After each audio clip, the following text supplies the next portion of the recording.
Se retrouver dans une situation de handicap, telle est l'expérience proposée aux petits collégiens gardois. En une semaine, ils seront 1200 à se confronter ainsi au handicap.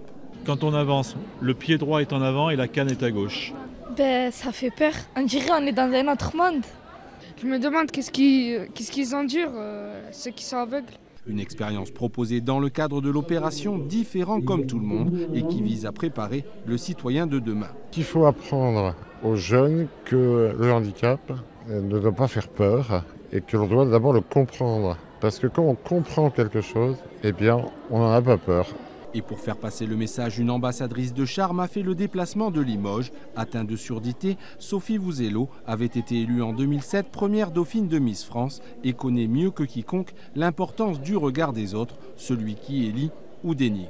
Moi, je suis née sourde et j'ai grandi comme ça et je me sens normale. Donc mon handicap, c'était aussi la société qui me donnait mon handicap. Donc on est tous égaux. Même son de cloche pour Oriane Lopez qui à 24 ans est une athlète de haut niveau et dénonce, elle, des situations de handicap. On a des déficiences, donc moi par exemple, il me manque la moitié de ma jambe droite. Quelqu'un qui est en fauteuil, s'il n'a pas un trottoir trop haut à monter, s'il n'a pas des difficultés pour être monté dans une voiture, etc., il n'aura pas de situation de handicap. Le handicap, c'est quelque chose qui est en lien avec l'environnement. D'où la nécessité de continuer à améliorer les infrastructures. Paru aujourd'hui le classement des villes de l'Association des paralysés de France en fonction de leur accessibilité positionne Nîmes en milieu de tableau à la 48e place. Un mieux, l'an passé, elle pointait à la 86e.